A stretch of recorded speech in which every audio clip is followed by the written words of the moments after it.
ஓம் சாந்தி 10/8/2024 காலை முரளி. ஓம் சாந்தி. பாப்தாதா மதுபன். சிவத்தந்தைய பிரம்மா தந்தையோட உடல்ல அவதரிச்சு நமக்காக பாடம் எடுக்க ஆசிரியராகி வந்திருக்கிறாரு. நம்மளாம் இறை மாணவர்கள் மிக கவனமா ஆத்மாபிமானியாகி இன்றைய ஞான முரளியை நம்ம கேட்கலாம். பாபா சொல்றாங்க, இனிமையான குழந்தைகளே, இப்போது உங்களது அனைத்து ஆசைகளும் பூர்த்தி ஆகின்றன, வயிறு நிரம்பி விடுகிறது. பாபா உங்களை திருப்தியான ஆத்மாவாக ஆக்குவதற்காக வந்துள்ளார். இப்போ பாபா நம்மளோட ஆசை எல்லாம் நிறைவேற்றி வச்சுட்டு நம்மளோட புத்தியை நிரப்புறாரு, வயிறும் நிரம்பிடுது. பாபா நம்மளை திருப்தியான ஆத்மாவா ஆக்கிறதுக்காக வந்திருக்கிறாராம். கேள்வி: இப்போது குழந்தைகளாகிய நீங்க பக்தி செய்வதில்லை, ஆனாலும் அவசியம் பக்தர்களாக தான் இருக்கிறீங்க, ஏன், எப்படின்னு சொல்லி கேட்குறாரு. நம்ம இப்போ பக்தியை விட்டுட்டோம், இருந்தாலும் இப்போ வரைக்கும் நம்ம பக்தராக தான் இருக்கிறோம்னு சொல்லி சொல்கிறாரு. ஏன்னா பதில்: எதுவரை தேக அபிமானம் உள்ளதோ அது வரைக்கும் பக்தர்களாக தான் இருக்கிறீங்க, நீங்கள் ஞானி ஆவதற்காக படித்து கொண்டிருக்கிறீங்கன்னு சொல்லி சொல்கிறாரு. இப்போ நம்ம ஞானத்தில் வந்துட்டாலும் தேகத்துல இருந்து தேகாபிமானத்திலே இருக்கிறதுனால கடவுள் யாருன்னு தெரிஞ்சுக்கிட்டோம், இருந்தாலும் நம்ம இன்னும் பக்தராக தான் இருக்கணும். ஏன்னா இந்த தேக அபிமானத்தை விடாதனால இன்னும் நீங்கள் பக்தராக தான் இருக்கிறீங்கன்னு சொல்லி சொல்கிறாரு. நீங்கள் ஞானி ஆவதற்காக இப்போ படிச்சுருக்கிறீங்க. எப்போது பரீட்சையில் தேர்ச்சி அடைந்து பாஸ் ஆகி கர்மாதி நிலையை அடையிறீங்களோ அப்போது தான் நீங்கள் சம்பூர்ண ஞானி, முழுமையான ஞானினே சொல்லலாம் சொல்லி சொல்கிறாரு. பிறகு படிக்க வேண்டிய அவசியமே இருக்காது. அதுக்கப்புறம் நம்ம எப்போ முழுமையான ஞானி ஆகி நம்ம கர்மாதி நிலையை அடைஞ்சிட்டோமோ, ஞானம் ஃபுல்லாக நம்ம புத்தியில் ஸ்டோர் ஆகி இந்த தேக அபிமானத்தை வென்றுட்டோமோ, அப்போ நம்ம ஆத்மா அபிமானி நிலைக்கு வந்துடும் இல்லையா. அதுக்கப்புறம் நம்ம படிக்க வேண்டிய அவசியமே இருக்காதுன்னு சொல்லி பாபா சொல்கிறாரு. ஆனால் இதுவரையிலும் நம்ம அப்போ இப்படி அப்படி இருக்கிறதுனால, நீங்கள் தேகாபிமானத்தில் இருக்கிறதுனால நீங்கள் பக்தர்களாக தான் இருக்கிறீங்கன்னு சொல்லி சொல்கிறாரு. ஓம் சாந்தி. பக்தர் மற்றும் பகவான் 2 பொருட்கள் இருக்குன்னு அல்லவா. ஒன்று பக்தர், இன்னொன்று பகவான். குழந்தைகள் மற்றும் தந்தையும் இருக்கிறாங்க. பக்தர்கள் அநேகம் பேர், பகவான் ஒருவர் தான். பாருங்க, பக்தர்கள் நிறைய பேர் இருக்கிறாங்க, ஆனால் கடவுள் ஒருத்தர் தான். குழந்தைகளாகிய உங்களுக்கு மிக சகஜமான விஷயமாக இருக்கிறது. ஆத்மாக்கள் சரீரத்தின் மூலமாக பக்தி செய்கின்றன. ஏன்? இப்போ எல்லாரும் பக்தி செய்கிறாங்க இல்லையா, அந்த உடல் மூலமாக தான் பக்தி செய்கிறாங்க. ஏன்னா பகவானாகிய தந்தையை சந்திப்பதற்காக. பக்தி எதுக்காக செய்கிறோம்? கடவுளை தேடி தேடி அலையிறோம், அவரை சந்திக்கிறதுக்காக தான் பக்தி செய்கிறோம். நீங்கள் பக்தர்கள் இப்போது நாடகத்தை புரிஞ்சு கொண்டு விட்டீர்கள். இப்போ நம்ம நாடகத்தை புரிஞ்சுக்கிட்டோம். எப்போது முழு ஞானி ஆகிறீங்களோ அப்போது இங்கே இருக்க மாட்டீங்கன்னு சொல்லி பாபா சொல்கிறாரு. பள்ளியில் கூட படிக்கிறாங்க இல்லையா, பரீட்சையில் தேர்ச்சி அடைந்த பிறகு அடுத்த வகுப்பிற்கு போயிடுவாங்க. இப்போது உங்களுக்கு பகவான் கற்பிக்கின்றார். அந்த ஸ்கூலில் எல்கேஜி முடிச்சிட்டா யூகேஜி அது மாதிரி அடுத்தடுத்து வகுப்புக்கு போயிட்டே இருப்பாங்க, பாஸ் ஆகிட்டா. இப்போ நம்ம கடவுளே பகவானே டீச்சராகி நமக்கு கற்பிக்கின்றார். ஞானிக்கு கல்வியின் அவசியமே இல்லை. யார் ஞானி ஆயிட்டாங்களோ, முழுமையான ஞானி ஆயிட்டாங்களோ, பாப் சமான் கடவுளுக்கு பக்கத்தில் வந்துட்டாங்களோ, அவங்களுக்கு படிக்க வேண்டிய அவசியம் இல்லை, கல்வியினுடைய அவசியம் இல்லைன்னு சொல்லி சொல்கிறாரு. பக்தர்களுக்கு பகவான் தான் கற்பித்து கொண்டுள்ளார். உங்களுக்கு தெரியும், நாம் ஆத்மாக்கள் பக்தி செய்து கொண்டு இருந்தோம். நமக்கு கூட தெரியும், நம்மளும் ஒரு காலத்தில் பக்தி செஞ்சுட்டு தான் இருந்தோம். இப்போது பக்தியிலிருந்து விடுபட்டு ஞானத்திற்கு எப்படி செல்வது, இதை தந்தை தான் கற்றுக் கொடுக்கின்றார். பாபா இப்போ அந்த பக்தியிலேருந்து வெளியே எப்படி ஞானத்துக்கு போகிறதுன்றதை தான் கடவுள் சொல்லி கொடுக்குறாரு. நம்ம நுழையும் போது பக்தர்களாக தான் நுழைஞ்சோம் இல்லையா. பக்தி முடித்து கரெக்டாக முடியுது, ஆத்மாவில் சக்தி குறையுது, அப்போ கடவுளே நமக்கு கிடைக்கிறாரு. அப்போ தான் நம்ம ஞானத்துக்கு வரோம். ஏன்னா இதுக்கு மேலேயும் இந்த குழந்தைய விட்டால் இந்த குழந்தை ரொம்ப கஷ்டப்படும்ன்ட்டு தான் கடவுள் நம்மளை தேர்ந்தெடுத்து ஞானம் கொடுக்க ஆரம்பிக்கிறாரு. இருந்தாலும் பக்தியை தான் நீங்கள் பக்தர்களாக தான் இருக்கிறீங்க. எப்போ இந்த ஞானம் முழுமையடையுதோ அப்போ தான் நீங்கள் ஞானி ஆகுறீங்கன்னு சொல்லி சொல்கிறாரு. இப்போது பக்தி செய்யறதில்ல, ஆனால் தேகாபிமானத்தில் வருகிறீங்க இல்லையா, அதனால் இதையும் நீங்கள் புரிஞ்சு கொள்கிறீர்கள். அந்த பக்தர்கள் பகவானையே தெரிந்து கொள்ளவில்லை என்று. ஆனால் நம்ம பக்தர்களாக இருந்து தான் இப்போ ஞானத்தில் வந்திருக்கிறோம். இருந்தாலும் நமக்கு பகவான் யாருன்னு தெரியும். அந்த பக்தர்களுக்கு பகவான் யாருன்னே தெரியாது. எங்களுக்கு தெரியாதுன்ட்டு தாங்களே கூறிக்கொள்கிறார்கள். யார் முதல் நம்பர் பக்தரோ அவரிடமே தந்தை கேட்கிறார், நீங்கள் எந்த பகவானுடைய பக்தராக இருந்தீர்கள், அது உங்களுக்கு தெரியுமா? இந்த பிரம்மா பாபாட்டே கடவுள் கேட்குறாரு. முதல் நம்பர் பக்தர் அவர் தானே. அவர்கிட்டே கடவுள் கேட்குறாரு, நீங்கள் எந்த பகவானுடைய பக்தராக இருந்தீங்கன்ட்டு உங்களுக்கு தெரியுமான்னு சொல்லிட்டு. உண்மையில் பகவானும் ஒருவராகத்தான் இருக்க வேண்டும். இங்கே அநேக பகவான்கள் ஆகிவிட்டனர். இங்கே பாருங்கள், நம்ம மற்ற தர்மத்தில் கூட எல்லாரும் ஒரு கடவுளை தான் கும்பிட்றாங்க. ஆனால் நமக்கு அநேக பகவான்கள் இருக்கிறாங்கன்னு சொல்லி பாபா சொல்கிறாரு. தன்னை பகவான் என்று சொல்கின்றனர். இன்னும் கொஞ்சம் ஒரு படி மேலே போய் நானே கடவுள் வர சொல்லிக்கிறாங்க. இதற்கு தான் அஞ்ஞானம், அறியாமை என்று சொல்லப்படுகிறது சொல்லி பாபா சொல்கிறாரு. பக்தியில் கும்மிருட்டாக உள்ளது. பக்தியில் ஒரே இருட்டு தான், கும்மிருட்டாக இருக்குன்னு சொல்லி சொல்கிறாரு. ஏன்னா அந்த அஞ்ஞானம், அதில் அறியாமை தான் அதிகமாக இருக்கும் பக்தியில். அதுதான் பக்தி மார்க்கம் சொல்லி பாபா சொல்கிறாரு. பக்தர்கள் பாடுகின்றனர், ஞானமையை சத்குரு வழங்கினார், அஞ்ஞான இருள் நீங்கியதுன்ட்டு பக்தர்கள் பாட மட்டும் செய்கிறாங்க. ஆனால் அதோட உண்மையை உறிஞ்சிக்கல. உண்மையிலே இப்போ தான் நமக்கு ஞானன்ற மைய பாபா நமக்கு பூசுறாரு. நமக்கு அந்த அஞ்ஞான இருள், நான் இந்த தேகன்ற அஞ்ஞான இருள் மறைஞ்சு நான் ஆத்மான்ற அந்த வெளிச்சம் வருது. இதுதான் உண்மையான ஞான மைய. அவங்களுக்கு தெரியாம பாடுறாங்க. ஞான மையை குருமார்களே கொடுக்க முடியாது சொல்லி பாபா சொல்றாரு. ஞானமைய எந்த ஒரு குருமார்களும் கொடுக்க முடியாது. குரு அநேகம் பேர் இருக்கிறாங்க. குழந்தைகள், நீங்கள் அறிவீர்கள் பக்தியில் என்னவெல்லாம் செய்தோம், யாரை நினைவு செய்தோம், யாரை பூஜித்தோம் என்று அந்த பக்தியின் இருள் இப்போது உங்களிடமிருந்து நீங்கிவிட்டது. இப்போ நமக்கு தெரியும், நம்ம இதுக்கு முன்னாடி எத்தனை பேரை சாமி கும்பிட்டுருப்போம். லட்சுமி நாராயணன், அம்மன்லேருந்து விநாயகர், முருகர், ஒருத்தரையும் விட்றதில்ல. ஒரு கோயில் அடுத்த கோயில் அடுத்த கோயில் போய் வந்திருக்கிறோம் இல்லையா. யாரை நினைச்சோம், யாரெல்லாம் பூஜிச்சோம். ஆனால் எல்லாரையும் நம்ம சிவலிங்கம், சிவன் கோயிலுக்கு கூட போயிருக்கிறோம். ஆனால் லிங்கத்தை பார்க்கும்போது ஏதோ ஒரு உணர்வு வரும் நமக்கு. அப்படியே அவரை பார்த்தா கட்டி பிடிச்சிக்கலாமோல ஒரு உணர்வு வரும். ஆனால் எல்லார்ட்டையும் நம்ம பரம்பொருளை தான் தேடணும். இவர் கடவுளாக இருக்க மாட்டாரான்னு நினச்சி தான் நம்ம ஒருத்தவங்களா போய் நம்ம பூஜை செஞ்சோம். ஆனால் இப்போ அந்த பக்தியினோட இருள் உங்களுக்கு நீங்கிடுச்சுன்னு சொல்லி சொல்கிறார். ஏனெனில் தந்தையை தெரிந்து கொண்டீர்கள் இல்லையா. இப்போ நம்ம அப்பாவே தெரிஞ்சுக்கிட்டோம், அந்த கடவுள் யாருன்னு தெரிஞ்சுக்கிட்டோம். தந்தையும் அறிமுகம் கொடுக்குறாரு. மிக இனிமையான குழந்தைகளே, நீங்கள் ஆத்மாக்கள் இந்த சரீரத்துடன் நடிப்பை நடிக்கிறீங்கன்னு சொல்லி கடவுள் நம்மளோட அறிமுகம் கொடுக்குறாரு. அவர் யாருன்னு சொல்கிறாரு. உங்களுடையது எல்லையற்ற ஞானமாகும் சொல்லி பாபா சொல்கிறாரு. எல்லையற்ற நடிப்பை நடித்து கொண்டே இருக்கிறீர்கள். இப்போ நமக்கு எல்லையற்ற ஞானம் கிடச்சிருக்குது. இந்த எல்லை அற்ற சினிமாவில் நம்ம ஒரு நடிகர் மாதிரி, ஆக்டர் மாதிரி நடிச்சிட்டு இருக்கிறீங்கன்னு சொல்லி சொல்கிறாரு. நீங்கள் எல்லைக்குட்பட்டதுலேருந்து விலகி இப்போது எல்லையற்றதற்கு சென்று விட்டீர்கள். நம்ம இப்போ இந்த சாதாரணமாக நம்ம ஒரு 4 செவத்துக்குள்ளே வாழ்ந்துட்டு இருந்தோம்ல, என் வீடு, என் குடும்பம், என் பசங்கன்னு. அதில் 4 பிரச்சனை, அதை வச்சுன்னே பூதாகரமாக அதையே பெருசு பண்ணிட்டு சின்ன விஷயத்த கூட பெருசாக்கி, மலையாக்கி, பேனை பெருசாக்கி உட்காந்துருப்போம். இப்போ நம்ம அதுலேருந்து வெளியே வந்துட்டீங்க.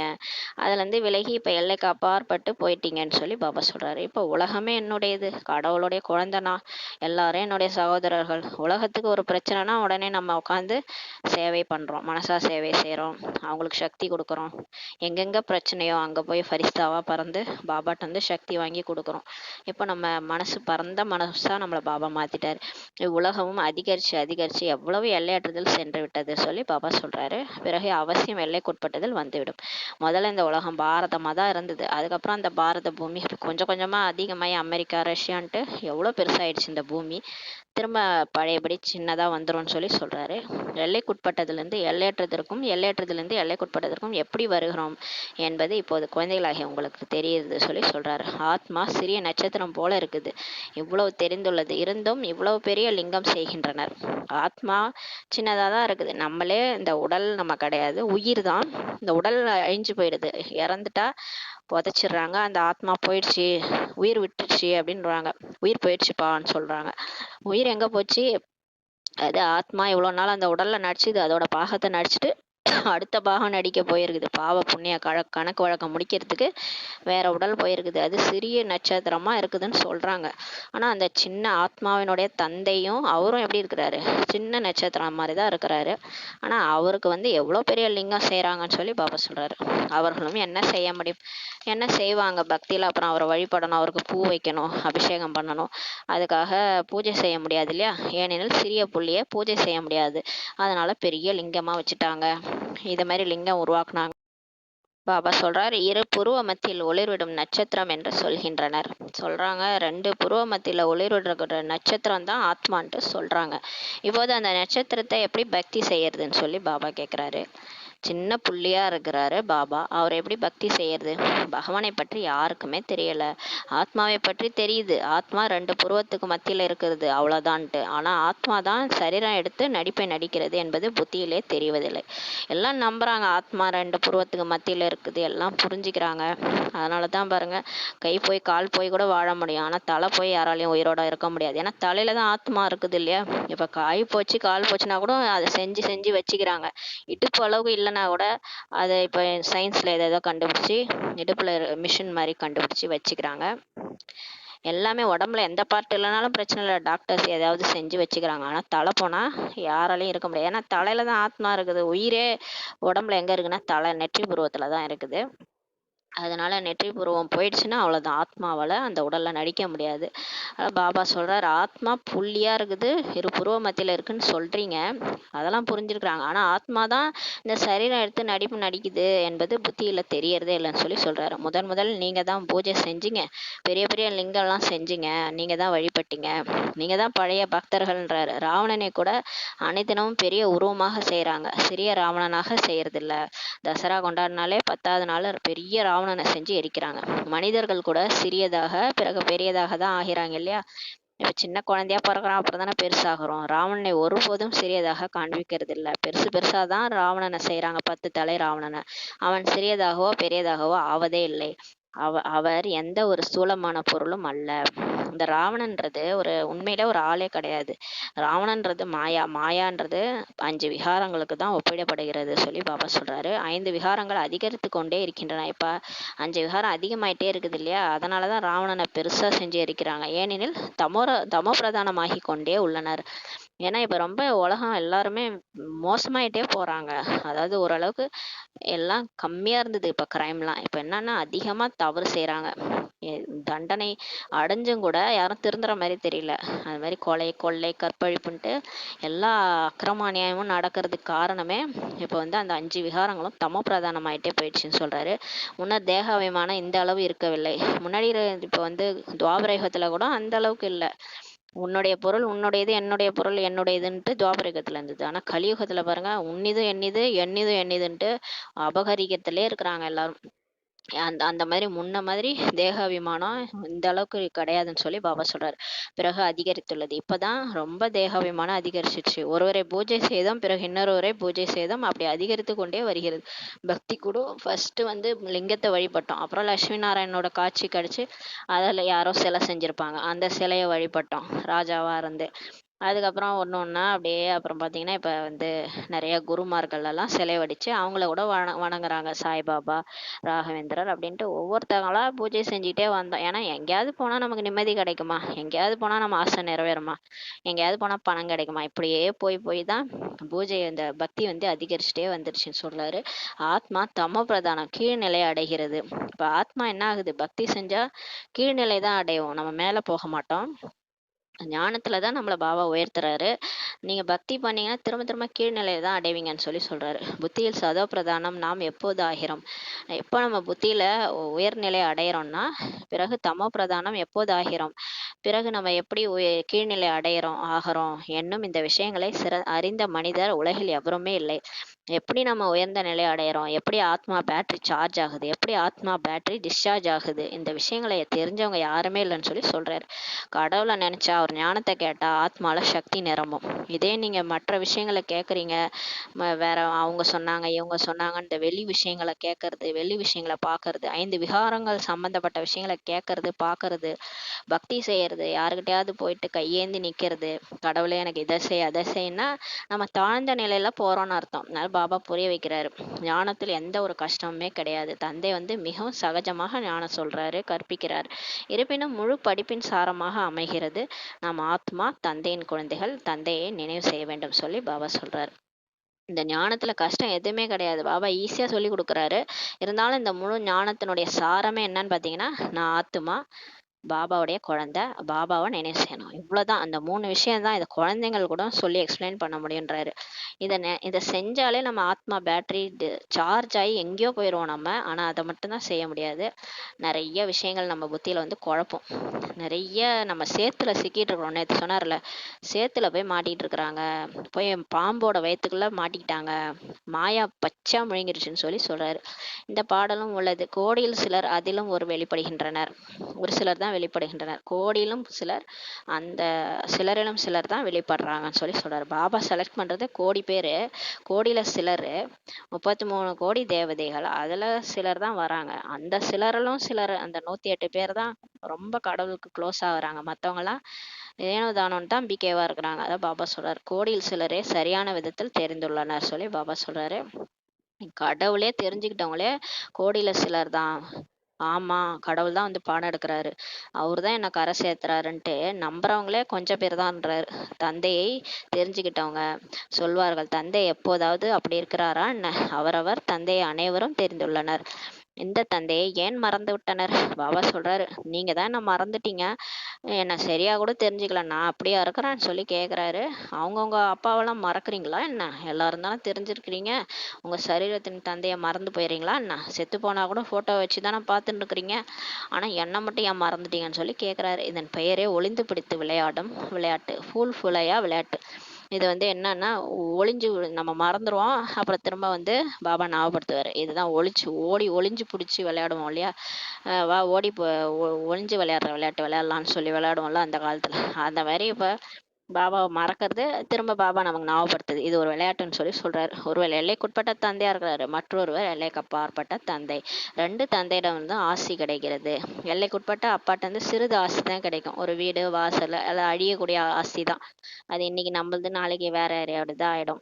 இப்ப என்ன, வீடு வாசல்லாம் இருந்தா கூட இயற்கை சீற்றம் வந்து எல்லாம் அடிச்சின்னு போயிடுது. எங்க இந்த எல்லைக்கு உட்பட்ட ஆஸ்தியெல்லாம் நமக்கு கிடைக்குது?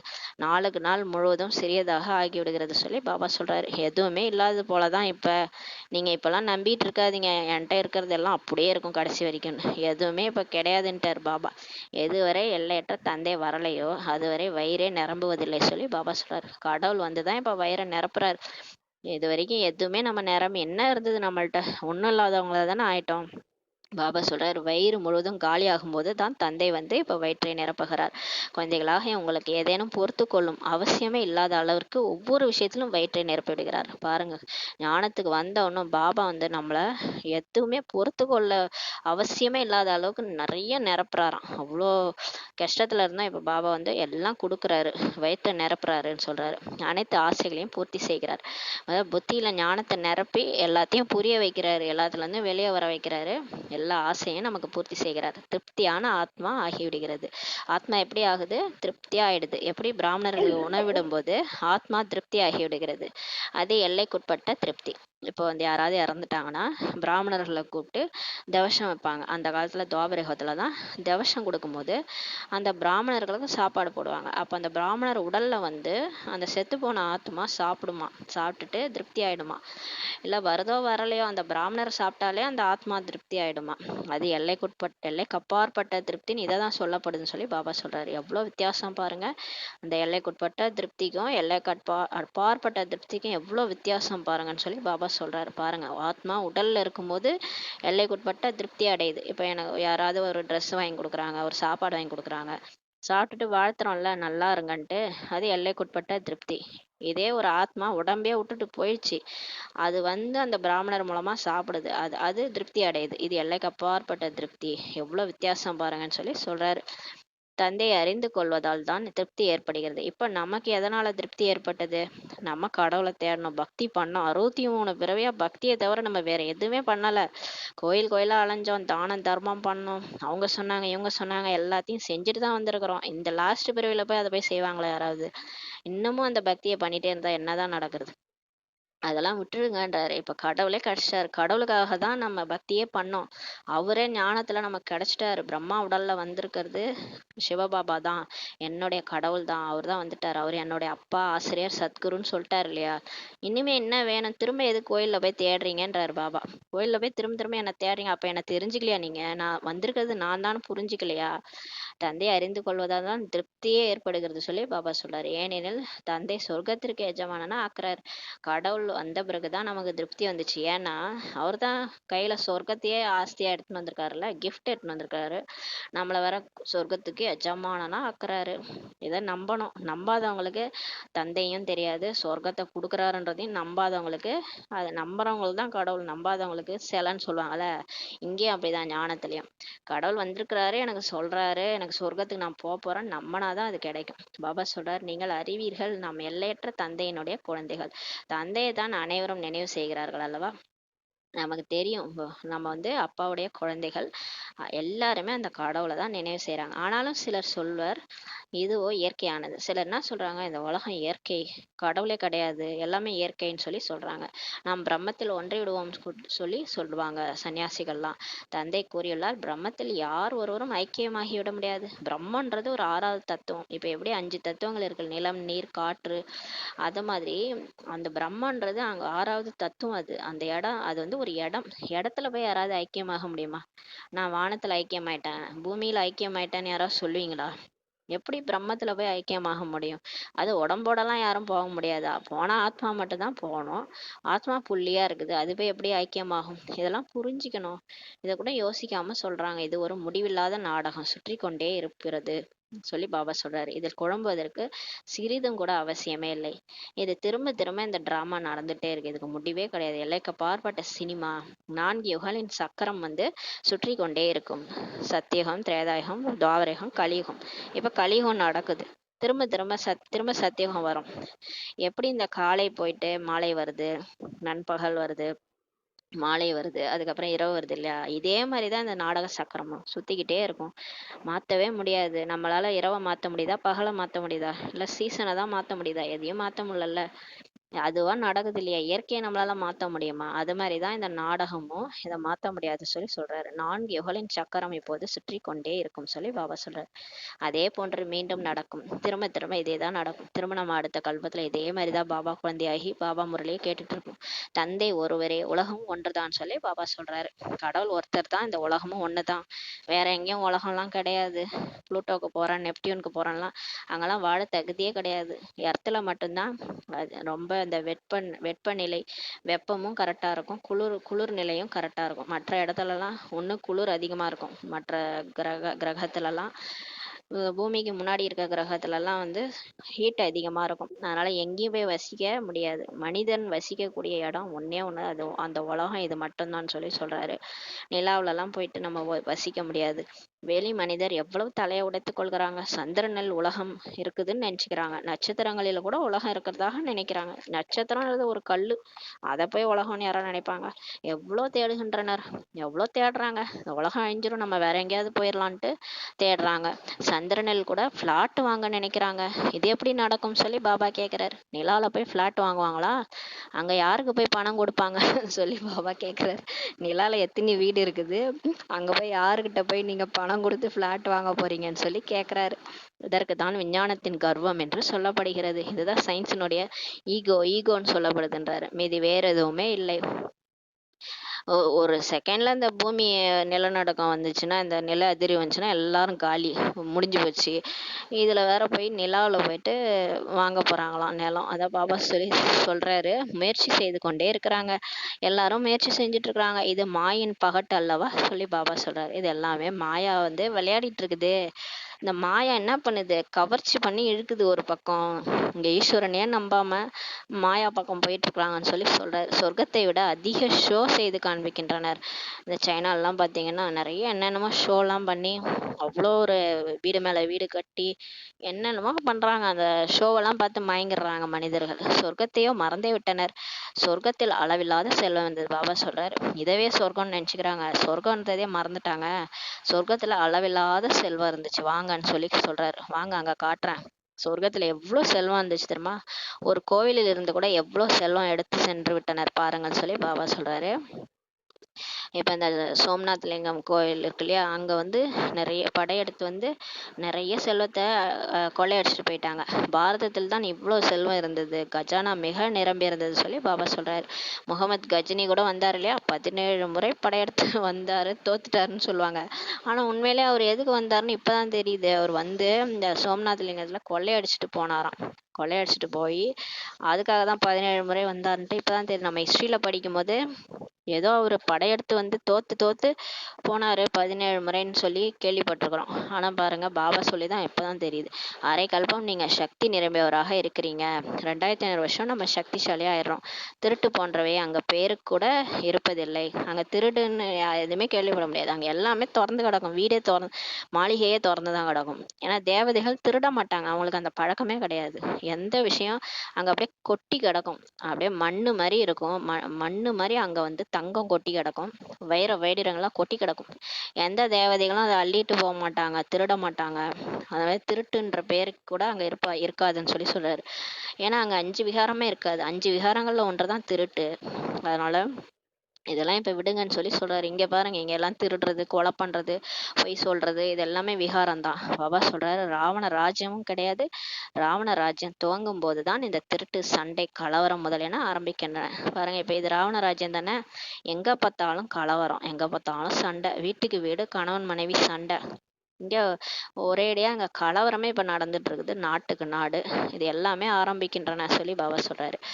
எப்ப ஆரம்பிக்குதுன்னா துவாபர யுகத்துல இருந்து ஆரம்பிக்குதுன்னு சொல்றாரு. ராவணனின் பெயர் சொல்லப்படுகிறது, மற்றபடி ராவணன் என்று ஒருவரும் இல்லை. எல்லாரும் இந்த ராவணன் ராவணன் பேரை மட்டும் சொல்றாங்க. ஆனா ராவணன் ஒருத்தன் உண்மையிலே கிடையாதுன்னு சொல்லி பாபா சொல்றாரு. விகாரங்களின் பிரவேசம் தான் இந்த ராவணன் சொல்லி சொல்றாரு. இந்த காமம், கோபம், பற்று, ஆசை, அகங்காரம் எப்படிதான் எல்லாருக்குள்ளாரையும் வந்து தெரியல. கொரோனா வைரஸ் மாதிரி வந்து நம்மளே அழிச்சிருச்சு. தேக உணர்வுல கொண்டு வந்து நான் தான் இந்த தேகம் நம்ப வச்சிருச்சு. நான் இந்த உடல் நான் கிடையாது, நான் ஆத்மான்றத மறந்து போய் இப்போ நடிச்சிட்டு இருக்கிறோம்னா எல்லாத்துக்கும் காரணம் இந்த 5 விகாரம் தான், ராவணன் தான். அது எப்படி வந்ததுன்னு தான் தெரியல. பாபா சொல்றாரு, ராவணனுக்காக மனிதர் என்னெல்லாம் செய்யறாங்க பாருங்க. எவ்வளவு கொண்டாடுறாங்க தசரா பண்டிகையில. நீங்களும் தான் தசரா கூட கொண்டாடினீங்க இல்லையா. ராவணனை எப்படி எரிக்கிறாங்க என்பதை பார்க்க சென்றீர்கள். பிறகு தங்கம் கொள்ளடிக்க செல்கின்றனர். என்ன இது சொல்லி பாபா சொல்றாரு. ராவணனை எரிக்க பார்க்க போறவங்க தான் அப்புறம் தங்கம் கொள்ளடிக்க போயிட்டாங்கன்னு சொல்லி சொல்றாரு. என்ன இது, மிகவும் அதிசயமாக உள்ளது. எப்படி ஆகிவிட்டோம் பாருங்க. எவ்வளவு பூஜை எல்லாம் செஞ்சோம், ஏதாவது பண்டிகை என்றால் எப்படியெல்லாம் கொண்டாடி கொண்டிருந்தோம். பக்தி மார்க்கமே ஒரு பொம்மை விளையாட்டு போன்றது சொல்லி பாபா சொல்றாரு. நேற்று சொன்னார்ல, இந்த பூஜை மாதிரி பொம்மை பூஜை மாதிரி பண்ணி அதை கொண்டு போய் தண்ணியில போட்டுறீங்க. கிருஷ்ணருடைய பொம்மையை கூட காலால் அழுத்தி போடுறாங்க வங்காளத்துல. அப்ப அந்த மாதிரி பூஜையே அந்த மாதிரி பண்ணிட்டாங்கன்னு சொல்லி சொல்றாரு. அதுவும் எவ்வளவு சமயம் நடக்கிறது என்பதை நீங்கள் தெரிந்துள்ளீர்கள். ஆரம்பத்தில் இவ்வளவு செய்து கொண்டிருக்கவில்லை. துவாபர யுக ஆரம்பத்துல கூட லிங்கத்தை வச்சுதான் வழிபட்டோம். இவ்வளோ நம்ம பூஜை புனஸ்காரம்லாம் செய்யல. இப்பதான் எல்லாம் அந்த பாம்புக்கு முட்டை வைக்கிறது, இங்க தொட்டில் கட்டுறது, அங்க போய் இதை செய்யணும், மாவிளக்கு போடணும், இதெல்லாம் யாரு சொல்லி கொடுத்தாங்க? எல்லாம் ஆரம்பிச்சு வச்சிருப்பாங்க ஆரம்பத்துல ஏதாவது. அது அப்படியே ஒருத்தவங்களை பார்த்து ஒருத்தவங்க இதுதான் பக்தி. எல்லாம் குருட்டு நம்பிக்கை, எதுவுமே நடக்காது, சும்மா வேஸ்ட். பாபா சொல்றாரு, ஞானத்துல வந்தாலும் பாபா கிடைச்சிட்டாரு. பாபா ஆத்மான்னு புரிஞ்சு பாபா நினைச்சா போதும், எல்லா பிரச்சனையும் தீர்ந்துரும். இங்க தேவையில்லாத இந்த பக்தி செய்யறது வேஸ்ட்ன்றார் பாபா. பிறகு மேன்மேலும் அதிகரித்து இப்போது என்ன நிலையாகிட்டது பாருங்கன்னு சொல்லி சொல்றாரு. ஆரம்பத்துல கொஞ்சம் கொஞ்சமா பக்தி செஞ்சு ரொம்ப அதிகரிச்சு இப்ப எவ்வளோ என்ன நிலையாயிடுச்சு பாருங்க உங்களுக்கு. இவ்வளவு செலவு செய்து சித்திரம் மற்றும் கோயில் ஆகியவை ஏன் உருவாக்குகிறார்கள் சொல்லி கேக்குறாரு. ஏன் இவ்வளவு செலவு செய்றீங்க பக்தியில? எவ்வளோ சித்திரம் படம், எவ்வளோ கோயில் கட்டுறது, இதெல்லாம் எதுக்கு உருவாக்குகிறீங்க? இது பணத்தை வீணாக்குவதாகும். இப்படிதான் நீங்க ஏழை ஆயிட்டீங்கன்னு சொல்லி பாபா சொல்றாரு. இதெல்லாம் பணத்தை வேஸ்ட் பண்றீங்க. கோவிலுக்காக ஏன் இவ்வளோ செஞ்சு பணத்தை வேஸ்ட் பண்றீங்கன்றாரு. கோயில் ஆகியவை உருவாக்க லட்சக்கணக்கான ரூபாய் கூட செலவழிக்கின்றனர். தந்தை எத்தனை அன்புடன் அமர வைத்து புரிய வைக்கிறார் பாருங்க. அங்க போய் கொண்டு போய் லட்சக்கணக்கான ரூபாய் வேஸ்ட் பண்றீங்கன்றாரு. பாபா பக்தி செய்யறவங்கள சொல்லிட்டு இருக்கிறாரு, தந்தை எவ்வளவு அன்போட அமர வச்சு புரிய வைக்கிறாரு. நான் உங்களுக்கு அளவில்லாத செல்வம் அளித்தேன். இப்ப கேக்குறாரு பாபா, நம்மள அன்பா கேக்குறாரு. போன கல்பத்துல இதே மாதிரிதான் நான் வந்து உங்களுக்கு பாடம் எடுத்தேன், உங்க புத்தியில ஞானத்தை நிரப்பி எவ்வளோ அளவில்லாத செல்வம் கொடுத்தேன் தெரியுமா. இந்த ஒரு லைன் கூட 1,00,000 ரூபாய், லட்சக்கணக்கான ரூபாய். அப்ப 4 பேஜ் எவ்வளோ கோடி வரும். பாருங்க, அவ்வளோ கோடி கோடியிலும் கோடிக்கணக்கான ரூபாயை கொடுத்தான் இல்லையா, என்ன பண்ணீங்கன்னு சொல்லி கேட்குறாரு. அவை அனைத்தையும் என்ன பண்ணீங்க, எங்கு இழந்தீர்கள் சொல்லி பாபா கேட்குறாரு. ஏன்னா இந்த பிறவி முடிச்சு அடுத்த பிறவியில் சொர்க்கத்தில் போய் பிறக்க போகிறோம். அதுக்கப்புறம் 84 பிறவியும் நமக்கு எங்கேருந்து தான் வரும்னு தெரியாது. அவ்வளோ செல்வம் வரும் நமக்கு. அவ்வளோத்தையும் என்ன பண்ணீங்கன்னு சொல்லி பாபா கேட்குறாரு. ராவண ராஜ்யத்தில் நீங்கள் எதிலிருந்து எதுவாக ஆகிட்டீங்க பாருங்க சொல்லி பாபா சொல்றார். மாயா ராவணன் உங்களை எப்படி ஆக்கிடுச்சு, அப்படி ஈஸ்வரனுடைய விதிப்படி ஒத்து போவது என்பது அல்ல சொல்லி பாபா சொல்றாரு. இது ஈஸ்வரனுடைய விதியே அல்ல, அப்படி சொல்லாதீங்க. நாங்கள் கடவுளுக்கு கட்டுப்பட்டு கடவுளுடைய இதுபடி தான் நாங்கள் செஞ்சோம்லாம் சொல்லாதீங்க. நீங்கள் மாயாவுடைய விதிப்படி தான் எல்லாத்தையும் இழந்து உட்காந்துருக்கிறீங்கன்னு சொல்லுங்கன்னு சொல்றாரு. இப்போது உங்களுக்கு ஈஸ்வரனுடைய ராஜ்ய பாக்கியம் கிடைக்கிறது. இப்போ திரும்ப பாபா போனா போது முடிஞ்சது முடிஞ்சு போச்சு விடுங்க, இப்ப திரும்ப உங்களுக்கு ராஜ்ய பாக்கியம் கொடுக்குறான்னு சொல்லி சொல்றாரு. அங்க துக்கத்தின் எந்த ஒரு விஷயமே ஏற்படாது. அங்க சொர்க்கத்துல எந்த துக்கமும் வராது. ஈஸ்வரிய விதி மற்றும் அசுர விதியில் எவ்வளவு வித்தியாசம் இருக்கு பாருங்க. இந்த அறிவு உங்களுக்கு இப்போதுதான் கிடைக்கிறது. அதுவும் நம்பர் பிரகாரம் முயற்சியின்படி தான் கிடைக்கிறது. ஞான ஊசி யாருக்கு இடப்படுகிறது, இதையும் புரிந்து கொள்ள முடியும். சிலருக்கு ஞான ஊசி நன்றாக ஏறுது, சிலருக்கு நல்லா புரியும். பாபா சொல்ற ஞானம் நல்லா புரியும். ஏன்னா அவங்க ஸ்ரீமத் படி ஒழுங்கா நடப்பாங்க. எல்லாமே ஒழுங்கா அவங்க பாபா சொல் பேச்சு கேட்டாங்கன்னா அவங்களுக்கு ஞானம் நல்லா புரியும். சிலருக்கு குறைவா தான் ஏறுகிறது. சிலர் ஸ்ரீமத் படி ஒழுங்கா நடக்காதனால அவங்களுக்கு ஞானம் அவ்வளோ ஏறாது, அதனால குறைவாக தான் ஏறுது. சிலருக்கு ஊசி இறங்குவதே இல்லை. சிலர் என்ன ஞானம் சொன்னாலும் அதை காதிலே வாங்கிக்க மாட்டாங்க. அந்த வேற மற்ற சிந்தனைகளை மட்டும் காதில் வாங்கிட்டு அந்த விஷயங்களை பெருசாகிட்டு இருப்பாங்க. அதனால சிலருக்கு ஞானம் ஊசி ஏறதே இல்லைன்னு சொல்லி சொல்றாரு. இதை பாபா தான் அறிவார் அல்லவா. இது எல்லாமே பாபாவுக்கு தான் தெரியும். சேவையில் தான் முழு ஆதாரமும் உள்ளது. ஆனால் யார் நல்லா சேவை பண்றாங்களோ அவங்க தான் நல்ல பதவி அடைய முடியும்னு சொல்றாரு. சேவையில தான் முழு ஆதாரமும் இருக்குது. சேவை மூலமாக தான் தந்தை சொல்வார், இன்னாருக்கு ஊசி இடப்படவில்லை, முழுவதும் சேவை செய்வது பற்றி அறியவே இல்லை சொல்லி பாபா சொல்வார். சேவையை வச்சுதான் பாபா கண்டுபிடிப்பாராம், இன்னாருக்கு ஊசி போடல, இன்னும் வரல, முழுவதும் சேவை செய்வது பற்றி தெரியவே இல்லை அவங்களுக்குன்னு சொல்லி பாபா சொல்றாரு. சிலருக்கு அதிக ஊசி இடப்பட்டுள்ளது போல, சிலருக்கு முழுவதும் போடாதது போல அப்படியும் இருக்கிறாங்கன்னு சொல்லி சொல்றாரு. சிலருக்கு நல்ல ஞானம் புரிஞ்சு நல்லா சேவை பண்றாங்க, சிலருக்கு ஒண்ணுமே இல்லாம கூட இருக்கிறாங்க, அப்படி இருக்கிறாங்கன்னு சொல்லி பாபா சொல்றாரு. பாபா எல்லாத்தையும் பார்த்துட்டு சொல்லிட்டு இருக்காரு. ஞானமே சத்குரு கொடுத்தார், அஞ்ஞான இருள் அழிந்தது என்று சொல்லப்படுகிறது. பரம்பிதா பரமாத்மா ஞான கடல் சுகக்கடலா இருக்கிறாரு. ஆனால் அவரை கல் மண் இவற்றில் இருப்பதாக சொல்லிட்டாங்க, சர்வ வியாபின்னு சொல்லிட்டாங்க. பாருங்க, எப்பேற்பட்ட கடவுள் நம்மளை சொர்க்கத்துக்கே அதிபதியா உட்கார வச்சுட்டு போனாரு. அவரை போய் கல்லுல இருக்கிறாரு, முள்ளுல இருக்கிறாரு. சாதாரணமா அவங்க லௌகீக அப்பாவை அவங்க அப்பா ஒரு நாய் பூனைன்னு சொன்னா நமக்கு கோவம் வராது. இப்போ கடவுளை போய் எப்படி ஒரு ஐஎஸ்லயும் ஐஎஸ்ட் அவரை போய் கல்லு மண்ணுல இருக்கிறாருன்னு சொல்லலாமா? பக்தி செய்யறன்ற பேர் வழின்ட்டு எல்லாத்துலயும் கடவுள் இருக்கிறாருன்னு சொல்லி வச்சிருக்கிறீங்க. குழந்தைகளுக்கு எவ்வளவு நிச்சயம் இருக்கணும். எல்லையற்ற தந்தை நமக்கு எல்லையற்ற சுகத்தை இப்ப கொடுக்கிறாரு. எல்லையற்ற பாபா நீங்கள் எப்போது வருகிறீர்களோ அப்போது நாங்கள் உங்களுடையவர் ஆகிவிடும் என்றெல்லாம் பாடுகின்றனர். உங்கள் வழிப்படியே நடப்போம் என்கின்றனர். பக்தியிலோ தந்தை அறியாமலே உள்ளனர். பக்தியில கடவுள் யாருன்னே தெரியாது. இவங்கதான் கடவுள் அவங்கதான் கடவுள்னு விதவிதமா சித்திரங்களை போயிட்டு வழிபட்டுட்டு இருப்பாங்க. ஆனா யார் கடவுள்னே தெரியாது. ஆனா இங்க ஒரு மஞ்சள் முடிச்சு வைங்க, இங்க போய் ஒரு கற்பூரம் ஏத்துங்கன்னு சொன்னா உடனே இவங்களும் ஓடிடுவாங்க செய்யறதுக்கு. ஏன்னா அவங்களுக்கு கிடைச்சிச்சுட்டா என்ன பண்றது, நமக்கும் கிடைக்கணும்ட்டு ஓடுவாங்க. அதுதான் பக்தி. உண்மையான பக்தி என்னன்னா கடவுளை இந்த மீரா எப்படி கிருஷ்ணனை உருகி உருகி நினைச்சாங்க, அதுதான் பக்தி. அந்த உண்மைத்தனம் இருக்கணும். சும்மா பாவனை இல்லாம ஒரு பக்தி அது பக்தியே கிடையாது. அவங்க செய்யறாங்க, நம்மளும் செய்யறோம், அது பக்தியே கிடையாது. பாபா சொல்றாரு, பக்தியில கடவுளே தெரியாம இருக்கிறாங்க. இந்த பாகம் எப்போதுதான் நடைபெறுகிறது சொல்லி பாபா சொல்றாரு. எப்போதுதான் தந்தை நமக்கு சொல்லி கொடுக்குறாரு. இப்ப கடவுளே வந்துட்டாரு, இந்த பாகம் இப்பதான் நடக்குது. பாபாவுடைய கடவுளுடைய பார்ட் இப்ப நடக்குது. இப்போ கடவுளே படிக்க வைக்கிறார். இந்த கல்வி நடக்கும் பாகம் மீண்டும் 5000 வருஷம் கழிச்சுதான் கிடைக்குமே நமக்கு. அதுக்கப்புறம் தான் திரும்ப நடைபெறும் சொல்றார் பாபா என்பது உங்களுக்கு தெரியும். தந்தை 5000 வருஷம் கழித்து மீண்டும் வருவார். பாருங்க, இப்பதான் வராரு. இதோட போனாருன்னா 5000 வருஷம் கழிச்சு தானே வருவாரு. அவர் சொல்றத கொஞ்சமாவது காது கொடுத்து கேட்கலாம்ல. அதான் பாபா சொல்றாரு, ஆத்மாக்கள் அனைவரும் சகோதரர்கள். மீண்டும் சரீரத்தை எடுத்து நடிப்பை நடிக்கிறார்கள். மனித சிருஷ்டி உலகம் அதிகரித்து கொண்டே இருக்கிறது. இப்போ 800 கோடி ஆத்மாக்கள் இன்னும் மேலேருந்து வந்துக்கிட்டே இருக்கிறாங்க.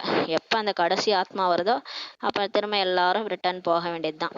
கடைசி ஆத்மா நடிக்க வந்து அவங்க பாட்டு முடிஞ்சிடுச்சுன்னா நம்ம எல்லாரும் கிளம்ப வேண்டியது தான். அதை பாபா சொல்கிறார், ஆத்மாக்களுக்கும் ஸ்டாக் இருக்கிறது அல்லவா, இவ்வளோ ஆத்மா தான்ட்டு மேலே ஸ்டாக் இருக்குதான், அதுக்கு மேலே ஆத்மாலாம் கிடையாதுன்றார் பாபா. எந்த அளவு மனிதர்களின் ஸ்டாக் முழுமையாகிறதோ அதே அளவு அங்கே ஆத்மாக்களின் ஸ்டாக் இருக்கும்னு சொல்லி பாபா சொல்கிறார். இங்கே எவ்வளோ மனிதர்கள் பாப்புலேஷன் இருக்கிறாங்களோ அவ்வளோ ஆத்மாக்கள் அங்கே இருப்பாங்கன்னு சொல்லி சொல்கிறாரு. நடிகர்களும் ஒன்று கூட குறைவாகவோ அதிகமாகவோ இருக்க மாட்டார்கள். கரெக்டாக நடிகர்கள் ஒன்று கூட அதிகமாக குறைவாலாம் இருக்க மாட்டாங்க. எவ்வளோ பேர் ஆத்மாக்களோ பாப்புலேஷனோ அவ்வளோதான் சொல்லி சொல்கிறாரு.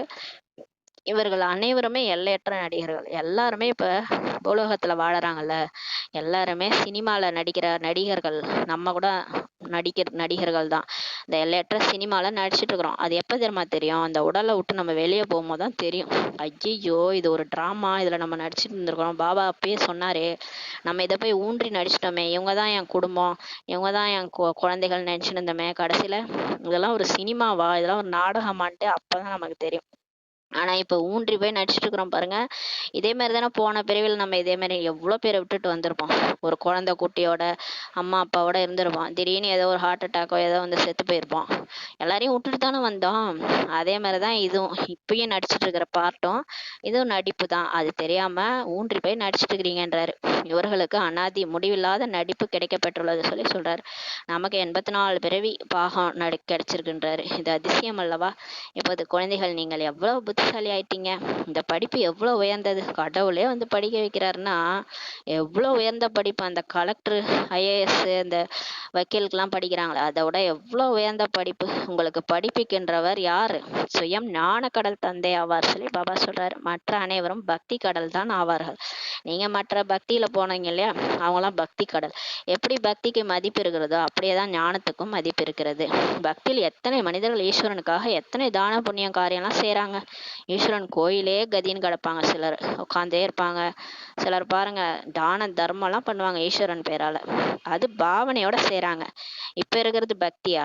சும்மா இதெல்லாம் அவங்க செய்கிறாங்க, நானும் செய்கிறேன். அவங்க கோயிலுக்கு போகிறாங்க, நானும் கோயிலுக்கு போகிறேன். இதெல்லாம் ஒரு பக்தியா? ஒரு பாவனையே கிடையாது. சும்மாத்துக்கன்ட்டு கடவுளை உண்மையாக நினைக்கிறது கிடையாது. சும்மா போக வேண்டியது. இப்போ தமோ பிரதான பக்தின்னு சொல்லி பாபா சொல்கிறாரு. ஏனெனில் வேத சாஸ்திரங்கள் இவைகளை அத்தனை பெரியதாக செய்கின்றன சொல்லி பாபா சொல்றாரு. ஏன்னா வந்து அந்த காலத்துல அந்த தானம் புண்ணியம்லாம் வந்து வேத சாஸ்திரங்களை பெருசா காமிச்சிருக்கிறாங்க. அதனால தான் அதை வந்து செய்கிறாங்கன்னு சொல்லி சொல்றாரு. இப்போது குழந்தைகள், உங்களுக்கு பக்தி மற்றும் ஞானத்தின் வித்தியாசம் கிடைத்துள்ளது. பாபா இன்னைக்கு இந்த முரளி ஃபுல்லா பக்தியும் ஞானத்தையும் வச்சு புட்டு வைக்கிறார். ரெண்டுத்துக்கும் என்ன டிஃப்ரென்ஸ்ன்னு சொல்லி சொல்றாரு. எவ்வளோ விசாலமான புத்தி உங்களுக்கு இப்போ தேவை தெரியுமா? உங்களுக்கு பார்வை ஒருபோதும் எவர் மீதும் செல்லாது. இப்போ நம்ம யார் மேலேயும் எந்த தேகதாரியும் நம்ம பார்க்க மாட்டோம். ஏன்னா நமக்கு இறைவனே கிடைச்சிட்டாரு. இதுக்கப்புறம் எதுக்கு நமக்கு தேகதாரி? நீங்கள் சொல்வீர்களா, நாம் இந்த ராஜா ராணி அவர்களை பார்க்க வேண்டும் என்று? அவர்களை ஏன் பார்க்க வேண்டும் சொல்லி பாபா கேட்குறாரு. இனிமேலும் சொல்வீங்களா, நான் பெரிய அந்த யாரும் செலிப்ரிட்டிஸை பார்க்கணும், இந்த ராஜா ராணியை பார்க்கணும், பிஎம்ஐ பார்க்கணும், பிரைம் மினிஸ்டர் பார்க்கணும், அவர் கூட ஒரு செல்ஃபி எடுக்கணும்ன்ட்டு? பாபா சொல்கிறார், அவங்களெல்லாம் எதுக்கு பார்க்கணும்? உள்ளத்தில் எந்த ஆசையும் ஏற்படுவதில்லை. இவை அனைத்தும் அழிய போகின்றவை. எல்லாருமே அழிய போகிறாங்க. சீஃப் மினிஸ்டராக இருந்தானா, பிரைம் மினிஸ்டராக இருந்தா எல்லாம் அழிய போகுதுன்னு சொல்லி பாபா சொல்கிறார். யாரிடம் என்ன உள்ளதோ அவை அனைத்தும் அழிய வேண்டியவை. இப்போ நம்மக்கிட்ட இருக்கிறது எல்லாமே அழிய போகுதுன்றாரு. வயிறு என்னவோ அதே 2 ரொட்டி தான் விரும்புகிறது. எல்லா வயிற்றுக்கும் 2 ரொட்டி தான் தேவைப்படுது.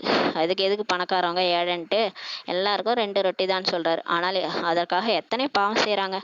அந்த 2 ரொட்டி சாப்பிட்றதுக்கு அர்த்தம் வாழ்க்கையில் ஒலைய அடிச்சு வச்சு என்ன பண்ணிடுறாங்க, ஒலை வச்சிடுறாங்க. வாழ விட மாட்டுறாங்க தெரியுமா? அந்த மாதிரி பாவம் பண்றாங்கன்னு சொல்லி சொல்றாரு. இவங்க 2 ரொட்டி சாப்பிட்றதுக்கு அடுத்தவன் வாழ்க்கையில களை தூக்கி போடுறாங்க. யாரையும் வாழ விட மாட்டுறாங்க. இப்படிலாம் நடக்குதுன்னு சொல்றாரு. இச்சமயம் உலகில் பாவமே பாவமாக தான் இருக்கிறது. வயிறு அதிக பாவம் செய்ய வைக்கிறது. எதுக்கு தெரியுமா பாவம் செய்யறாங்க? தான் சாப்பிடணும், தான் குடும்பம் நல்லா இருக்கணும், செல்ஃபிஷா அந்த சுயநலத்தினால நிறைய பாவம் செய்யறாங்கன்னு சொல்றாரு. ஒருவர் மற்றவர் மீது பொய்யான குற்றங்களை கூட சுமத்துகிறார்கள். தான் வாழணும்னா அடுத்தவங்க மேல பொய்யான குற்றச்சாட்டு கூட சுமத்துறாங்க. நம்மளை வந்து காப்பாத்திக்கணும், நம்ம பேர் கெட்ட பேர் ஆயிடக்கூடாதுன்னா மற்றவங்க பேரை ரிப்பேர் பண்ணிடுறது, போட்டு கொடுத்து மற்றவங்கள பற்றி தவறா மற்றவங்கள்ட்ட சொல்லி, இதெல்லாம் ஒரு வேலையா? இந்த மாதிரிலாம் செய்கிறாங்கன்றாரு. பணமும் அதிகமாக சம்பாதிக்கிறாங்க. எவ்வளோ பணம் மறைச்சு வைக்கிறாங்க பாருங்க. நிறைய பிளாக் மணி, அளவுக்கு மீறி சம்பாதிக்கிறது, அதை மறைச்சு வேற வைக்கிறது. அரசாங்கம் என்ன செய்ய முடிகிறது? கவர்மெண்டாலையும் ஒன்றும் செய்ய முடியல. ஆனா யார் எவ்வளவு மறைச்சாலும் மறைச்சு வைக்கவே முடியாது சொல்லி பாபா சொல்றாரு. யாருக்கிட்ட மறைக்க முடியாது? அந்த பார்த்துட்டு இருக்காருல ஒரு பெரிய சிசிடிவி கேமரா, பரம்பிதா பரமாத்மா கடவுள்கிட்ட யாரும் எதையும் மறைக்க முடியாது சொல்றாரு. இப்போது இயற்கையின் பேராபத்துகளும் வர இருக்கின்றன. அதான் சொல்லிட்டார்ல, ஏற்கனவே வந்துருச்சு. அப்போது இயற்கையின் பேராபத்துகள் வருதுன்றாரு. மீதி சிறிது நேரமே இருக்கிறது, இன்னும் கொஞ்ச காலம் தான் இருக்கு. நீங்க நினைக்கிற மாதிரி ரொம்ப உலகம் ரொம்ப நாள்லாம் இல்லை, சத்தியுகம் உடனே வரப்போகுது சொல்றார் பாபா. பாபா சொல்கிறார், சரீர நிர்வாகத்திற்காக எது செய்ய வேண்டுமோ செய்யுங்கள், அதற்கு தடையில்லை. பாபா சொல்றாரு, வேலையை செய்யுங்க, உங்களுடைய கர்ம கணக்கெல்லாம் முடிக்கணும், நீங்க தான் முடிக்கணும். குழந்தைகளை நீங்க தான் பார்த்துக்கணும், உங்க உடம்ப நீங்க தான் பார்த்துக்கணும். அதுக்காக சமைக்கிறது, சாப்பிட்றது, தூங்குறது எல்லாம் செய்யுங்க, அதற்கு தடையே இல்லை. ஆனா பாபா மட்டும் நினைங்க, குழந்தைகளுக்கு குஷி கரை கடந்து இருக்க வேண்டும். இருந்தாலும் எல்லா வேலையும் செஞ்சாலும் உங்க குஷி தலைக்கு மேல ஏறி இருக்கணும் உங்களுக்கு. ஏன்னா தந்தையும் ஆஸ்தியும் நினைவில் இருக்கட்டும். நமக்கு மட்டும் இந்த உலகத்தை பார்க்க கூடாது. நமக்கு என்ன நினைவு இருக்கணும்னா, பாபா, பரந்தாமம், சொர்க்கம், நான் அங்க போறேன், அடுத்த பிறவி நான் ஜாலியா சொர்க்கத்துக்கு போறேன், அந்த குஷியில நீங்க இருக்கணும்ன்றாரு. தந்தையோ முழு உலகிற்கும் உங்களை எஜமானனாக ஆக்குகிறார். பாருங்க, எங்கேயோ ஒரு பெக்கரா இருந்த நம்மள பிரின்ஸ் ஆக்குறாரு பாபா. எங்கேயோ ஒரு தெருக்கோடியில இருக்கிறோம், இப்ப நம்மளை கொண்டு போய் உலகத்துக்கே எஜமானனா ஆக்குறாராம் கடவுள் வந்து. பூமி, ஆகாயம் அனைத்தும் நமக்கு இப்போது சொந்தமாகிறது. எல்லைக்குட்பட்டது எதுவுமே இப்போது இருக்காது. குழந்தைகளுக்கு கூட தெரியும் நாம் தான் எஜமானனாக இருந்தோம்ட்டு. பாரதம் அழியாத கண்டம்ட்டு பாடப்பட்டிருக்கு. உலகமே அழிஞ்சாலும் பாரதம் மட்டும் அழியாது. அதனால் குழந்தைகள் உங்களுக்கு மிகுந்த குஷி இருக்கணும்னு சொல்லி பாபா சொல்றாரு. எல்லைக்குட்பட்ட படிப்பில் கூட குஷி ஏற்படுகிறது அல்லவா? இதுவோ எல்லையற்ற படிப்பு. ஒரு சாதாரண டாக்டர் எம்பிபிஎஸ் படிச்சாலே ஒரு தலைக்கேறிடும் நஷா, போதை. நான் டாக்டர் தெரியுமா, நான் கலெக்டர் தெரியுமான்ட்டு. அப்ப நீங்க படிக்கிறது என்ன படிப்பு? எல்லையற்ற படிப்பு, தேவதையாக கூடிய படிப்பு. எவ்வளோ நஷா வரணும்! எனக்கு கடவுளே சொல்லி கொடுக்குறாரு, நான் அடுத்த பிரிவுல தேவதையாக போறேன். எவ்வளோ நஷா வரணும்! எங்கேயாவது வருதா? அப்படியே உட்கார்ந்துருக்கிறீங்கன்றார். எல்லையற்ற தந்தை வந்து இப்ப கற்பிக்கின்றார். அப்படிப்பட்ட தந்தையை நினைவு செய்யணும்னு சொல்லி பாபா சொல்றாரு. எப்பேற்பட்ட கடவுளே வந்து உங்களுக்கு பாடம் எடுக்கிறாரு. அவரை நினைக்கிறத விட உங்களுக்கு என்ன வேலை இருக்குன்னு சொல்லி கேட்கிறாரு. குழந்தைகள் புரிந்து கொள்ள முடியும், அந்த உடலுக்கான வேலையெல்லாம் ஒன்றுமே கிடையாது. நாம் தந்தையிடமிருந்து என்ன ஆஸ்தி அடைகிறோம்? எவ்வளவு இரவு பகல் வித்தியாசம் உள்ளது. பாபா சொல்றாரு, அந்த உடலுக்காக நீங்க போறீங்கல்ல, என்னென்னமோ வேலை செய்றீங்களே, அதெல்லாம் ஒண்ணுமே இல்லைன்னு சொல்லி பாபா சொல்றாரு. இப்ப பாபா கிட்ட ஆஸ்தி அடையிறோம் இல்லையா, அதுதான் ரொம்ப முக்கியம். எவ்வளவு இரவு பகல் வித்தியாசம் இருக்கு பாருங்க. நாம உடலுக்கான வேலைகளை செய்து கொண்டே அங்கு சென்று தலையில் கிரீடம் உள்ளவர்களாக ஆக்கிவிடுவோம். இப்ப நம்ம உடலை பார்த்துக்கிட்டு ஆத்ம உணர்வுல இருந்து எல்லா வேலையும் செஞ்சுட்டு பாபா கிட்ட ஞானம் கேட்டுட்டு பாபா நினைச்சிட்டு இந்த உடலை விட்டு போய் அடுத்த பிரிவில இரட்டை கிரீடம் உள்ளவர்களா மாறிடுவோம்னு சொல்லி பாபா சொல்றாரு. தந்தை கற்பிக்க வந்திருக்கிறார் என்றால் குழந்தைகளுக்கு குஷி இருக்கணும்னு சொல்லி பாபா சொல்றாரு. கடவுளே வந்து எனக்கு அப்பாவா ஆகி ஆசிரியராகி பாடம் எடுக்க வந்திருக்கிறாருன்னா எவ்வளவு குஷி இருக்கணும். பிரம்மா பாபா டான்ஸ் ஆடுவார். அடிக்கடி நான் தான் கிருஷ்ணராக போறேன்ட்டு போய் தரையில படுத்து உருள்வாராம். அந்த மாதிரி ஒரு நஷா இருக்குதா? அவருக்கு நிச்சய புத்தி இருந்தது, நமக்கு ஏன் அது இல்லை? பாபா கேக்குறாரு, உங்களுக்கு ஏன் குஷி வர மாட்டேது? எப்ப பார்த்தாலும் இந்த இங்க எல்லைக்குட்பட்ட விஷயங்களையே யோசிச்சுக்கிட்டு அதையே நினைச்சுக்கிட்டு கவலைப்பட்டுட்டு இருக்கிறீங்க. அந்த வேலை காரியங்களே செய்து கொண்டேதான் இருக்கணும். நீங்க எல்லாத்தையும் செய்யுங்க, இந்த கர்ம கணக்குகளை கூட முடிக்கணும். அதுக்காக என்ன வேலை செய்யணுமோ செஞ்சுட்டே இருங்க. இதையும் புரிந்து கொள்கின்றனர். இது பழைய உலகம், இதன் அழிவிற்காக அனைத்து ஏற்பாடுகளும் நடந்து கொண்டுள்ளன. எல்லாருக்குமே இப்ப தெரியும் இந்த உலகம் அழிய போகுதுன்ட்டு. ஏன்னா சுத்தி பார்க்கும் போதே தெரியுது, இயற்கை சீற்றங்களும், பங்களாதேஷ்ல நடக்கிற அந்த ஏதோ பிரச்சனை நடக்குது, சிவில் வாரே நடக்குது. பாபா சொன்ன எல்லா விஷயங்களும் நடக்குது. ஜப்பான்ல சுனாமி, பங்களாதேஷ்ல சிவில் வார், கேரளால நிலச்சரிவு, அது மாதிரி எல்லா இடத்துலயும் எல்லாமே ஆரம்பிச்சிருச்சு. உலக அழிவு ஆரம்பிச்சிருச்சு. இப்படியே ஒரு 10 வருஷத்துல முடிஞ்சிரும் உலகம். அதுக்கப்புறம் நம்ம அடுத்தது சொர்க்கம் வரப்போகுது, நல்லாவே தெரியுது. எல்லாம் தெரியுது குழந்தைகளுக்குன்னு சொல்லி சொல்றாரு. இது அழிவு வந்து அனைத்து ஏற்பாடுகளும் இப்ப நடந்துட்டு இருக்கு. இது அது போன்ற காரியம் செய்யறாங்க. எங்க பெரிய சண்டை ஏற்பட்டு கூட பயம் உண்டாகி விடுகிறது. அந்த மாதிரி ஒரு வேலை செய்யறாங்களாம் உலகத்துல. அத பார்த்தா எங்க பெரிய சண்டை வந்துருமோன்ட்டு நமக்கே ஒரு பயம் வருதுன்னு சொல்லி பாபா சொல்றாரு. இவை அனைத்துமே டிராமா படி நடந்தே தீரும். பாபா சொல்றாரு, எது நடந்தாலும் டிராமா, கண்டிப்பா டிராமா படி நடக்கும். சரீரம் விடுறாங்க இல்லையா, எங்கேயாவது நம்ம போய் அவங்கள புடிச்சிட்டு வந்து திரும்ப வாங்கன்னு சொல்ல முடியுதா? விட்டுட்டு போறாங்க. ஒவ்வொரு வீட்லயும் மரணம் நடக்குது. யாராவது தடுத்து நிறுத்த முடியுதா? அது மாதிரி தான் இந்த விநாசமும், உலக விநாசம், உலக போரும் நடந்தே தீரும். டிராமா படி ஆயிரக்கணக்கான உயிர்கள் இறந்து தான் போவாங்க. நம்மளால எதையும் தடுக்க முடியாது. எல்லாம் டிராமான்னு சொல்லி பாபா சொல்றாரு. கடவுள் செய்கிறார் என்பதல்ல, அதுக்காக கடவுள் செய்றாரு கிடையாது. இது நாடகம், இது டிராமா, நாடகத்துல பதிவாயிருக்கிறது சொல்லி பாபா சொல்றாரு. இன்றில்லையேல் நாளை விநாசம் நடந்தே தீரும். இன்னைக்கு நடக்கலனாலும் நாளைக்கு விநாசம் கண்டிப்பா நடக்கும்னு சொல்லி சொல்றாரு. இப்போது நீங்கள் படித்துக் கொண்டிருக்கிறீர்கள். இப்ப நம்ம புது உலகம் போறதுக்காக படிச்சுட்டு இருக்கிறோம். நமக்காக புதிய உலகம் அவசியம் தேவை. இப்ப நம்ம படிப்பு படிக்கிறதுனால, பாபாட்ட சேவை செய்யறதுனால கண்டிப்பா நமக்காக பாபா ஒரு சொர்க்கத்தை உருவாக்கி தான் ஆகணும். அதனால நான் உங்களுக்காக உருவாக்குவேன். நீங்க அடுத்த பிறவில நீங்க அங்கதான் வாழ போறீங்கன்னு சொல்லி சொல்றாரு. இந்த அனைத்து விஷயங்களையும் உள்ளுக்குள் சிந்தித்து குஷி ஏற்பட வேண்டும். பாபா இந்த ரதத்தை எடுத்துக்கொண்டார். கடவுளே வந்து இந்த பிரம்மா உடல்ல அவதரிச்சிருக்கிறாரு. இவருக்கென்று எதுவுமே இல்லை. பிரம்மா பாபாவுக்குன்னு எதுவுமே இல்லை. எல்லாத்தையும் விட்டுட்டாரு. எல்லையற்ற ராஜ்யமே கிடைக்க போகுது. எனக்கு எதுக்கு இந்த சோழிக்கு பின்னாடி போகாம ராஜ்யத்துக்கு பின்னாடி போயிட்டாரு. பின் இதை வைத்து என்ன செய்ய முடியும்? அந்த அவர்கிட்ட இருந்த அந்த பிசினஸ் உடைய பணம், அதை வச்சுட்டு என்ன பண்ண முடியும்? பாபாவுக்காக இந்த பாடல் செய்யப்பட்டது. அல்லாஹ் கிடைத்த பின் இந்த அற்பமானது என்ன செய்ய முடியும்ட்டு இந்த பாடல் கூட பாபாவுக்காக, பிரம்மா பாபாவுக்காக இந்த பாடல் எழுதினாங்களாம். கடவுளே கிடைச்சிட்டாரு, அல்லாவே கிடைச்சிட்டாரு. அதுக்கு முன்னாடி இந்த அற்பமான இந்த கோடி ரூபாய் என்ன செய்ய முடியும்னு சொல்லி பாபா பாடுறாரு. கூடவோ குறைத்தோ கொடுத்து ஒரேடியாக முடித்து விட்டார். அதுக்கப்புறம் அவங்க யாரெல்லாம் அந்த பிசினஸ் கூட சேர்ந்து செஞ்சாங்களோ அவங்களுக்கு என்ன கொடுக்கணுமோ அதை கூடவோ குறைச்சோ கொடுத்து அந்த கணக்கெல்லாம் முடிச்சிட்டாரு. இனிமே எனக்கு தேவையில்ல, எனக்கு பாபாவே வந்துட்டார், நான் அடுத்த பிறவி கிருஷ்ணர் ஆக போறேன், இதெல்லாம் வச்சுட்டு நான் என்ன பண்ண போறேன், சோழியை வச்சுட்டு நான் என்ன பண்ண போறேன்ட்டு எல்லாத்தையும் கொடுத்துட்டாரு. சரீரத்தை கூட பாபாவுக்கு கொடுத்துட்டாரு.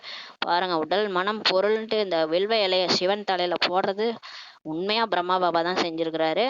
உடலையும் கொடுத்துட்டாரு, மனசையும் கொடுத்துட்டாரு, பொருளையும் எல்லாத்தையும் பாபாவுக்காக கொடுத்துட்டாரு. நான் தான் உலகத்திற்கே எஜமானன் ஆகிறேன். எவ்வளவு ஒரு நஷா பிரம்மா பாபாவுக்கு. அநேக முறை ஆகியிருக்கிறேன் சொல்லி பாபா சொல்றாரு. எவ்வளவு சுலபமானது. இந்த மாதிரி நம்மளும் நினைச்சா எங்கேயோ போயிடலாம். ஆனா அந்த மாயா விடுதா, அப்படியே இறக்கி விட்டுரும், ஃபியூஸ் போன பல்பு மாதிரி.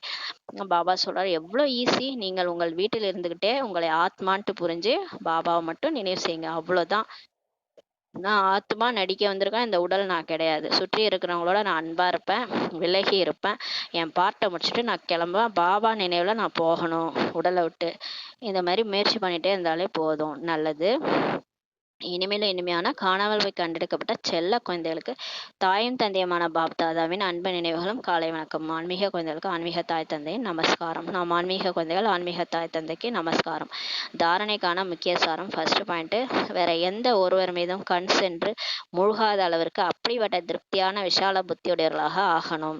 உள்ளத்தில் எந்த ஆசையும் இருக்க வேண்டாம், ஏனெனில் இவை அனைத்தும் அழிய போகின்றன. இந்த சின்ன சின்ன ஆசையெல்லாம் விட்டுருங்க. இங்க இருக்கிறது மேலாம் எது மேலேயும் ஆசை வைக்காதீங்க. ஆசைப்பட்டா சொர்க்கத்துக்கு ஆசைப்படுங்க. அங்க இருக்கிற மாதிரி தேவதை ஆகணும், அங்க போகணும், அந்த ஆசையப்படுங்கன்றாரு. ரெண்டாவது பாயிண்ட், சரீர நிர்வாகத்திற்காக காரியம் செய்யும் போதே குஷியின் அளவு சதா ஏறிக்கொண்டே இருக்கட்டும். தந்தை மற்றும் ஆசி நினைவில் இருக்கட்டும். புத்தி எல்லைக்குட்பட்டதிலிருந்து விலகி எல்லைக்கு அப்பாற்பட்டதில் இருக்கட்டும் சொல்லி பாபா சொல்றாரு. வரதானம், தீவிர முயற்சி மூலம் அனைத்து பந்தனங்களையும் கடந்து மனோரஞ்சனத்தை, மகிழ்ச்சியை அனுபவம் செய்யக்கூடிய டபுள் லைட் ஆகுக. எப்போ நம்ம தீவிர முயற்சி செய்யறோமோ, இந்த உலகமே வேண்டாம், நான் பழையபடி வாழ்ந்ததெல்லாம் விட்டுட்டு நான் வந்து பாபா நான் அவ்வளவுதான், பாபா சொல்ற ட்ரில் செய்யறது, பாபா சொல்ற ஸ்ரீமத் படி நடக்கிறது, இதுதான் தீவிர முயற்சி. அதன் மூலமா எல்லா பந்தனங்களையும் கடந்துருங்க. எதுவும் நம்ம கூட வரப்போறது இல்ல. இன்னைக்கு எல்லாரும் கூட இருக்கிறாங்களா, அவங்களாம் நம்ம போனா என்ன கூடவே வரப்போறாங்க? யாரும் கூட வர மாட்டாங்க. அந்த உடலை கொண்டு போய் எரிச்சிட்டு 2 நாள்ல சாப்பாடு வாங்கி சாப்பிட்டு பழையபடி அவங்க வேலையை பார்த்துட்டு இருப்பாங்க. இது தேவையா நமக்கு? இப்ப இருக்கும் போதே எல்லாரையும் மறந்துருங்கன்றாரு. எல்லா பந்தனங்களையும் கடந்து மகிழ்ச்சி அனுபவம் செய்யுங்க. கடவுளோட வாழுங்க, சந்தோஷமா வாழுங்க. இப்ப கடவுளோட அவர் ஒருத்தர் தான் நிஜம். அவர் தான் சத்தியமானவர் சிவன். அவர் தான் திக்கற்றவருக்கு கடவுள் துணைன்னு சொல்லுவாங்க. கடைசியா போகும்போதும் நற்றுணையாவது நமச்சிவாயவே.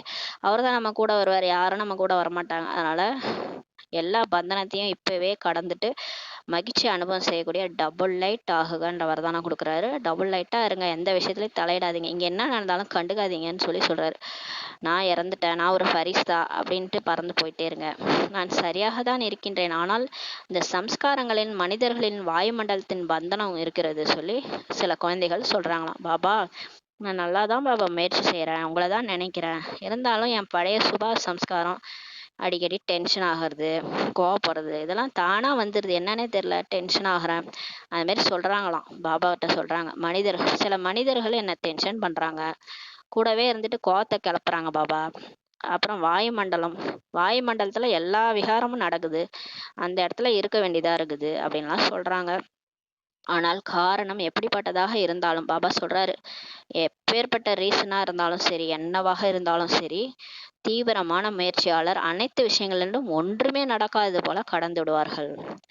நீங்கள் எங்கே இருந்தாலும் சொல்லுவாங்களே, படிக்கிற பொருளை எங்கே இருந்தாலும் படிக்கும், அது கவர்மெண்ட் ஸ்கூலில் சேர்த்து விட்டாலும் படிக்கும், ப்ரைவேட் ஸ்கூலில் படிக்க விட்டாலும் படிக்கும்னு சொல்லுவாங்க இல்லையா, அந்த மாதிரி நீங்கள் எங்கே இருந்தால் என்ன, நீங்கள் தானே தீவிரமான முயற்சியாளர். யார் தீவிரமான முயற்சியாளரோ அவங்க எங்கே இருந்தாலும் எந்த விஷயம் நடந்தாலும் ஒன்றுமே நடக்காதது போல கடந்து போயிடுவாங்கன்னு சொல்லி சொல்கிறார். அவர்கள் சதா மனோரஞ்சனத்தை அனுபவம் செய்வாங்க. அப்படிப்பட்ட ஸ்திதியே பறக்கும் கலை என்று சொல்லப்படுகிறது. யார் அந்த மாதிரி இருக்காங்களோ அவங்க மலை மேலே பறந்து போயிடுவாங்க. மலையை உட்காந்து உடைக்க மாட்டாங்க, வர பிரச்சனைகள்லாம் உடைச்சிட்டு இருக்க மாட்டாங்க, பிரச்சனையை கடந்து பறந்து போயிடுவாங்க. அவங்க பறக்கும் கலை, அப்படிப்பட்ட ஸ்திதியை தான் பறக்கும் கலை என்று சொல்லப்படுகிறது. மேலும் பறக்கும் கலையின் அடையாளமே டபுள் லைட் ஆகும். அதனால தான் டபுள் லைட் ஃபரிஸ்தான்னு சொல்லுவாங்க.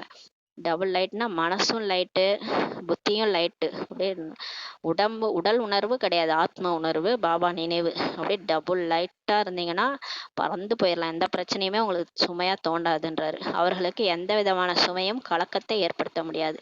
அவங்களுக்கு எந்த விதமான பிரச்சனைகள், சூழ்நிலைகள், எப்பேற்பட்ட ஒரு டெஸ்ட் பேப்பர் வந்தாலும் அவங்களுக்கு கலக்கத்தை ஏற்படுத்த முடியாது சொல்லி பாபா சொல்கிறாரு. பிரம்மா பாபா மம்மாலாம் அப்படி இருந்தாங்க, நம்மலாம் எப்படி இருக்கிறோம், நம்ம இப்போ வந்து சின்ன விஷயத்தையே பெருசாகிக்கிட்டு இருக்கிறோம். அதான் பாபா சொல்கிறாரு, பெரிய விஷயத்த சின்னதாக்கிருங்க, அப்போதான் பறந்து போக முடியும்னு சொல்லி பாபா சொல்கிறாரு. ஸ்லோகன்: ஒவ்வொரு குணம் மற்றும் ஞானத்தின் விஷயத்தை தன்னுடைய உண்மையான சம்ஸ்காரமாக ஆக்குங்கள். பாருங்க, நம்ம டெய்லி முரளி படிக்கிறோம், எந்த அளவுக்கு நம்ம வாழ்க்கையில் அப்ளை பண்ணுறோம், அதுமாரி பாபாவை நினைவு பண்ணுறோம், எந்த அளவுக்கு வாழ்க்கையில் அப்ளை பண்ணி கொண்டு வரோம், அன்பாக இருக்கிறோமா, பாசமாக இருக்கிறோமா, அமைதியாக இருக்கிறோமா, குணத்தை தன்னுடைய சம்ஸ்காரமாக ஆக்குறோமா, செக் பண்ணுங்கன்றாரு. ஒவ்வொரு ஞான பாயிண்ட்டையும் உங்கள் வாழ்க்கையில் அப்ளை பண்ணுங்க, உங்களுடைய சம்ஸ்காரமாக மாற்றுங்க. பாபா சொல்கிறாருல, யார் என்ன பேசினாலும் அமைதியாக இருங்க, வாயில் கூழாங்கல் போட்டுக்கோங்க. எத்தனை நாள் நம்ம கூழாங்கல்ல போட்டிருக்கிறோம், நம்மளுடைய சம்ஸ்காரமாக ஆக்கியிருக்கிறோமா, அமைதியாக இருந்திருக்கிறோமான்னு செக் பண்ணணும்.